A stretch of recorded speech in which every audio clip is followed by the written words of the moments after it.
It's Meat Friday. The Traeger grills are all fired up. Drew Brees walked in and realized what we were cooking, but I don't know if it's going to be done by the time you're done here, Drew. It's okay. We can save you some, though. Proud owner of a Traeger grill himself. We'll get to Drew coming up here in a moment.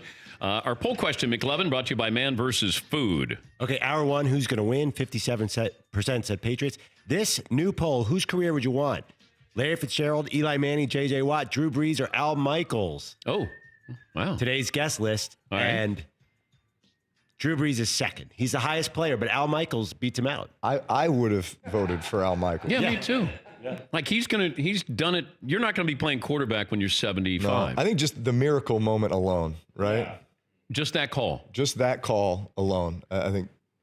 Well, he's had so many calls. Of course, most of the other guys were not alive when that call happened, except for me, maybe. I'm 1979, so I think I might be the only living. You're a year old. I was 1 year old. For Miracle on Ice. That's right. J.J. Watt, Deshaun Watson stopped by first hour, Larry Fitzgerald in a little bit, Eli Manning, and then Al Michaels will join us coming up in the final hour of the show. We say good morning to our radio and TV partners around the country, DirecTV, the Audience Network. They've done a great job in setting up our man cave, and yes, that is the stadium over our shoulders. Drew, would you validate this? People think we sort of superimposed the stadium over our shoulder here. It looked like a UFO just kind of touched down. It's going to stay here for a little bit and then head out. No, that's the stadium. That's the scene of the crime, though, right? Right. That's tough. Yeah, unfortunately. Yeah. People remind you when you got into town? Yeah. How do they remind you? Well, a couple of them said, come play for the Vikings. I said, never.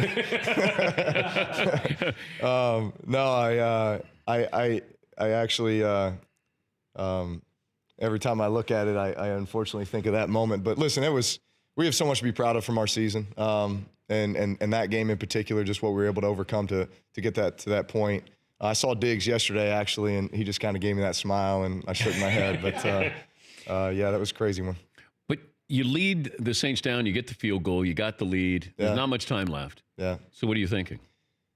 Well, when you kick a field goal with 25 seconds left, you assume that you've got a really, really, really good chance to win the game, especially all that we had overcome. I mean, I just felt like all the momentum had shifted back to us. And listen, they never quit and made that play at the end that I think will go down in history as probably one of the greatest plays in playoff history. How do you get over it? Or do you want to get over it? Yeah, you do. I mean, listen, we were all shell-shocked there for a while, and you kind of go back and I mean, bottom line is, how do you prevent that from happening? Well, kick a field goal with no time left. Don't give anybody any kind of a chance to make a miracle play like that. But I love our team, and I feel like we overcame so much throughout the course of the year. To start off 0-2. We started the season here, Monday Night Football. We lose that one, then we go to lose to the Patriots. We're 0-2. Yeah. Everybody's wanting to say that we're done for, and then we went 8 in a row, win the NFC South division, which is an incredibly tough division. We sent 3 teams to the playoffs this year. Beat Carolina at home, and then come play against Minnesota, overcoming a 17-point deficit at halftime. I mean, all those things that we overcame throughout the season. Watch our team grow. Watch us establish an identity that I think can carry on for years to come. I think we're poised to really make a run at it. Obviously, you retool every offseason. Every team does. But I love our mindset right now. And if we can stay humble, stay hungry, and create that sense of urgency throughout this offseason, and understand that you don't just start off where you ended up. You've got to recreate that. You've got to work for it. But I feel like we have the right type of guys and the right mentality to do that. What's a reasonable expectancy of your career now? Like, give me a window of how long you really think that you can play. Well, how long I can play and how long I will play are probably two different things. How long do you want to play? You know what? I'm just taking it 1 year at a time, honestly. I don't want to. 3 years ago, had you asked me, I would have said 45. I did say 45. No. 3 years ago, and that's just because I felt like I had found a little bit of a fountain of youth with some of the things I was doing from a training perspective and diet. And do I still feel like that's possible? Yeah. Might it happen? It might. But I've narrowed my mindset to be so singularly focused on what's right in front of me and just staying in the moment as much as I can. I mean, I had more fun playing football this year than I've had in a long, long time. And I think it's because I had that mindset, each and every day. And a lot of it had to do with the guys that I had the chance to go to work with every day, the guys in the locker room. And so that gets me excited. I mean, that makes me want to play as long as I possibly can. But at the end of the day, it's going to be about my family and my kids and the time I get to spend with them, and what my goals are and what I feel like I still want to accomplish, in this league. Bottom line right now is I want to win a championship. Who plays longer, you or Brady? I don't know. I mean, I think he appears to have made it known that he'd like to play a long time. It's pretty good to be the MVP at 40. Oh, listen, he's a stud. What do you do better than Brady? Well, I'll keep that to myself. But how many things? Okay, how many things do you think you do better than Brady? Well, you don't have to tell me what they are. I'm not going to go there. I know this. I always have the mindset that I've got guys that I watch a lot of, and he's certainly one of them. But what are you looking for? Well, there's things I can pick up from just watching him play, just understanding the position and knowing how you should play it, how you handle certain situations. I think mostly what I respect about Tom is what he does to prepare himself to play. I mean, you see the finished product every Sunday, right? But you don't see everything that goes into that.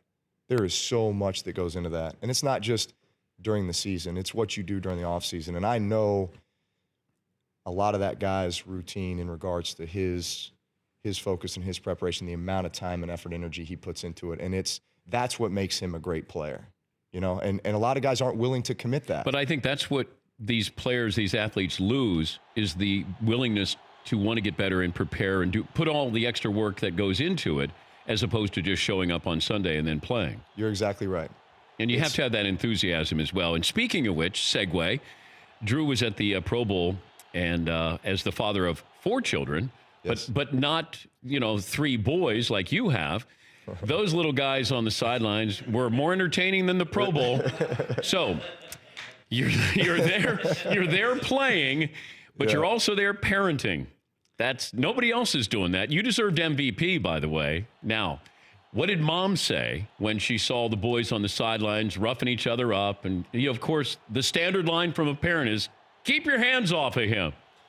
Yeah. How did that go over? We've had a few conversations about this actually over the last week, because while we can all laugh and chuckle and it's all well and good and boys will be boys, and there's some disciplinary aspects here that are lacking. I'll notch this up to, hey, we're at the Pro Bowl and those boys were so excited. They were ball boys all week.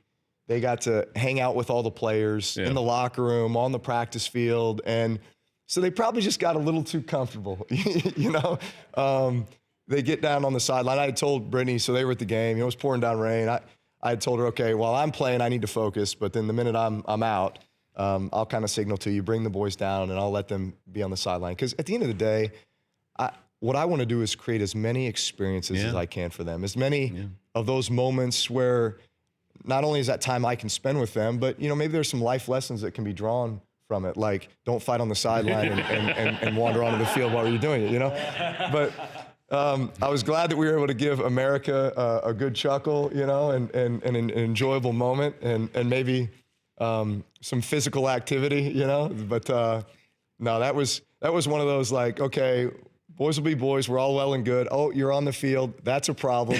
Get over here.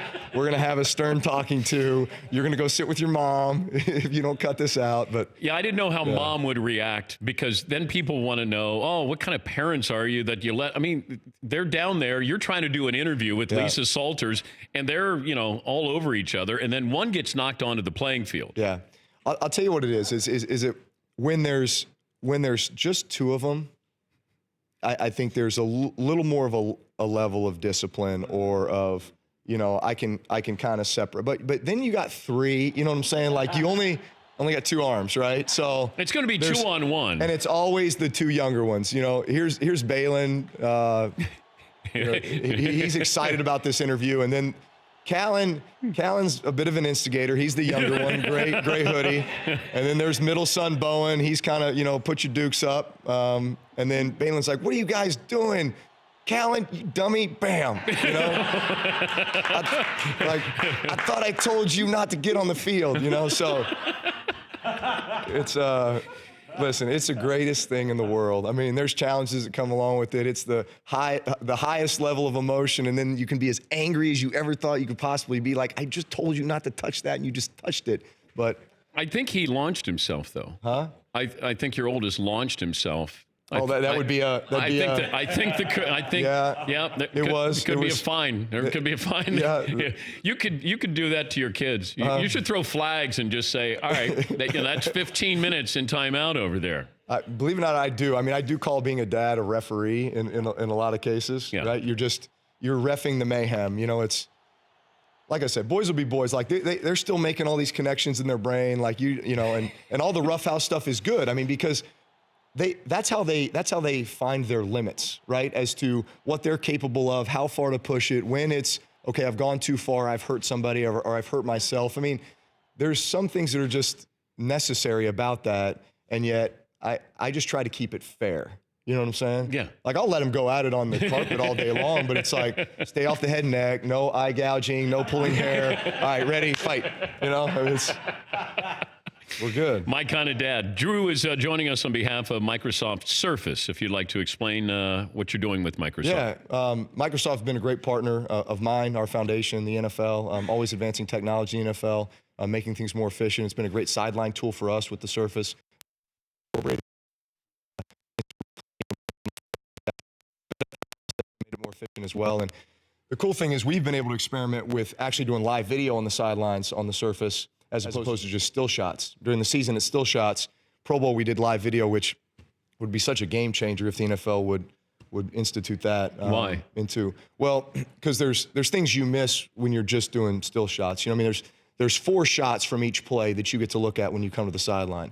So it's pre-snap, and then it's like every second or two after.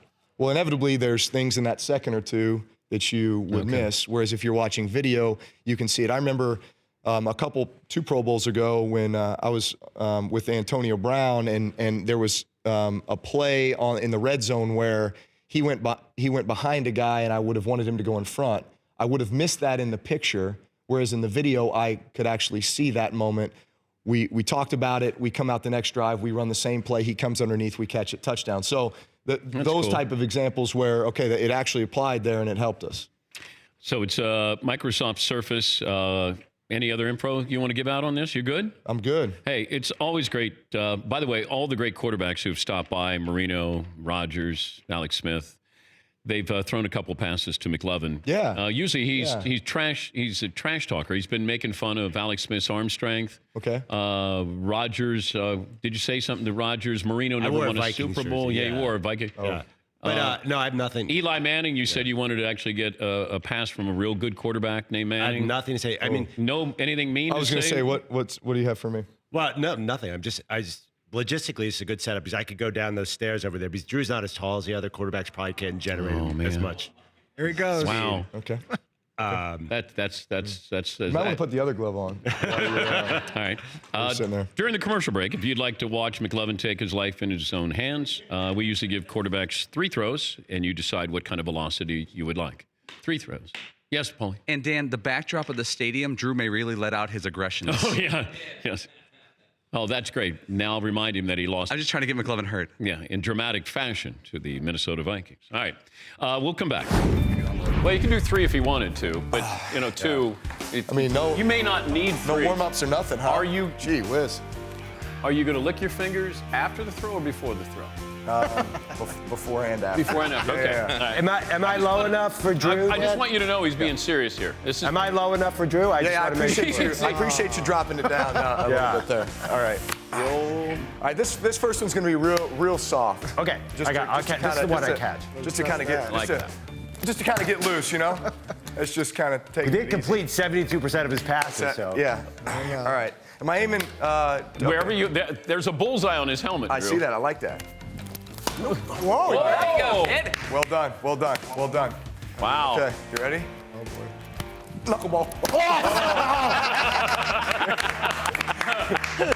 That was almost knuckle balls. Moment, please. You okay? Well done. Moment, please. Thank you, bud. That's funny, man. Thank you, man. Thank you. He appeared to not be having any trouble with spirals, so. No. Coming back. Great to see you. I gave him the Wakefield. All right, so I'm coming over for Traeger? Yes, you are. Awesome, man. Thank you. Brisket, ribs. Both? Yeah, one of each. Yeah, that'll be great. Love it. Good sport there. For more Dan Patrick Show, tune to Audience Channel 239 on DirecTV or download the Dan Patrick Show app.